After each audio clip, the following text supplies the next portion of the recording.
ከዓለማችን የእድገት ሁኔታ ጋር አብረው ያደጉ ዛሬ ላይ የደረሱ መገናኛ ብዙሃን ለሀገራዊ እድገት መፋጠንና ለዲሞክራሲያዊ ስርዓት ግንባታ መጎልበት ከፍተኛ ሚና አላቸው። የሀገራችን መገናኛ ብዙሃንም ብሔራዊ ጥቅምን ለማስጠበቅ ገዢ ትርክትን ለመፍጠርና ትክክለኛና ወቅታዊ መረጃን ተደራሽ ለማድረግ ትኩረት አድርገው እየተንቀሳቀሱ ይገኛሉ። ሚዲያ ልክ ነው፣ አራተኛ መንግስት ነው። ለመንግስት አይንም ጆሮ፣ ለህዝብም አይንም ጆሮም ሆኖ ማገልገል አለበት። በሁለቱም ሳይድ መስራት አለበት። መንግስት በህዝብ የተመረጠ መንግስት እስካለ ድረስ ህዝብ ማገልገል ግዴታው ነው። ህዝብ ሲያገለግል ደግሞ በማገልገል ሂደት ውስጥ የሚፈጠሩ ችግሮች፣ ክፍተቶች ሲኖሩ እነዛን ነገሮች መልሶ ለመንግስት ማሳየትና እንዲታረም ማድረግ የሚዲያ ስራ ነው። እንደ ፋና ሚዲያ ኮርፖሬሽን አራት ዋና ተልእኮች አሉ። አንደኛው የኢትዮጵያን ብሔራዊ ጥቅም ማስጠበቅ ነው። ሁለተኛ ደግሞ ኢትዮጵያ ውስጥ አሁን በየቦታው ከሚነዙ ከፋፋይ ትርክቶች ወደ አሰባሳቢ ትርክቶችን ማምጣት፣ ገዢ ትርክትን ማምጣት፣ የኢትዮጵያን ብልጽግና በመረጃ ተደራሽነት በሐሳብ ማንሸራሸር ውስጥ የኢትዮጵያን ብልጽግና ማፋጠን ነው።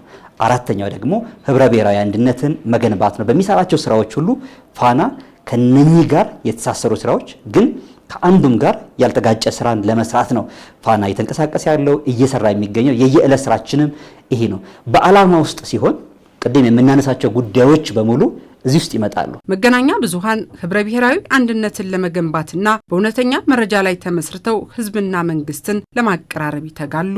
ህግና ስርዓትን አክብረው መረጃን ተደራሽ ለማድረግ ጥረት በሚያደርጉበት ሂደት ውስጥ ግን መረጃን ከሚመለከተው አካል ለማግኘት ይፈተናሉ። ጋዜጠኞቹ መረጃ በሚፈልጉበት ሰዓት በቀላሉ መረጃ አይሰጧቸው፣ አይገኝም።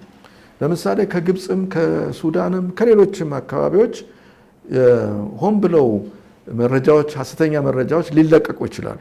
እነዚህን ሐሰተኛ መረጃዎች ሐሰተኛ መሆናቸውን እንኳን ለኢትዮጵያዊ ጋዜጠኞች የሚነግሩ በራቸውን ክፍት የሚያደርጉ የሚመለከታቸው አካላት ወባለስልጣናት የመረጃ ሰዎች በቀላሉ በራቸውን ስለማይከፍቱ ጋዜጠኞች ለመረጃ ይቸገራሉ።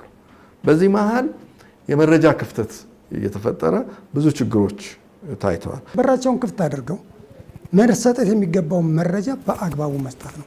ማስረዳትም ከሆነ ማስረዳት ነው። ይሄ ከተደረገ እንደ ዜጋ እንደ ባለሙያ ካንቺም የሚጠበቅ እኮ አለ እኮ።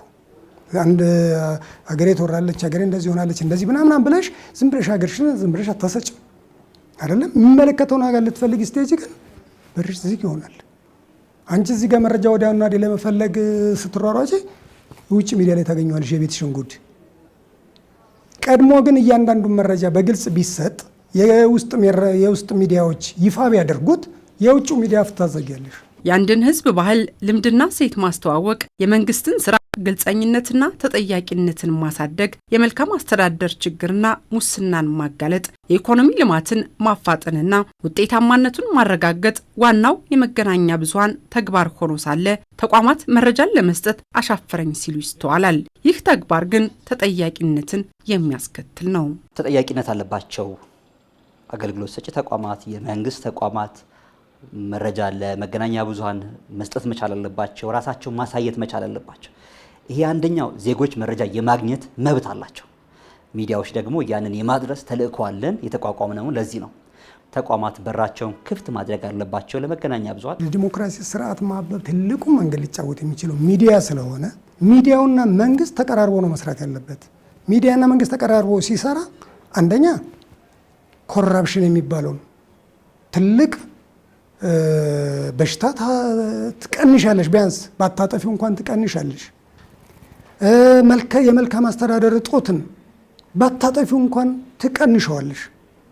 የህዝብን ብሶት፣ የተለያዩ ችግሮች አሉ አይደለም ሀገራችን ላይ በመታፈናቸው መግለጫ ስጡን ስትይ፣ መረጃ ስጡን ስትይ በመታፈኑ የሚወጡ መረጃዎች አግባብነት ያላቸው አይሆኑ። መረጃን በሁሉም የሀገሪቱ ክፍሎች ተደራሽ ለማድረግ የተሟላ መረጃን ማግኘት የግድ ይላል።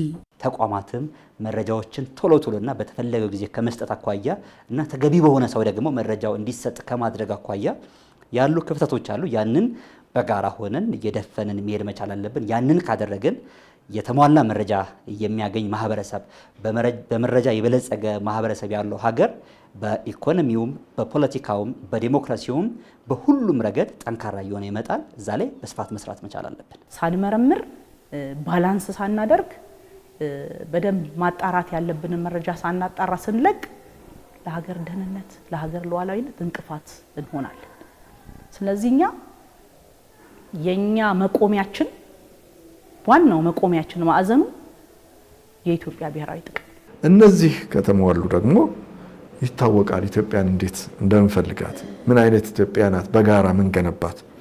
ፋና በራሱ መንገድ ሄዶ ያቺ ኢትዮጵያ ጋር ለመድረስ፣ አሃዱ በራሱ መንገድ ሄዶ ያቺ ኢትዮጵያ ጋር፣ ሌሎችም መገናኛ ብዙሃን በራሳቸው መንገድ ሄደው ግን የጋራ የሚገናኙባትን ትልቋን ሀገር የሚያዩበት መንገድ እሱ ላይ በጣም መሰራት አለበት ብዬ ነው የማስበው። መገናኛ ብዙሃን ለሀገር እድገት አዎንታዊ ሚናቸው ከፍተኛ እንደሆነ ሁሉ በሐሰተኛ መረጃ ከተወሰዱ አሉታዊ ጎናቸውም በቀላሉ የሚታይ አይደለም።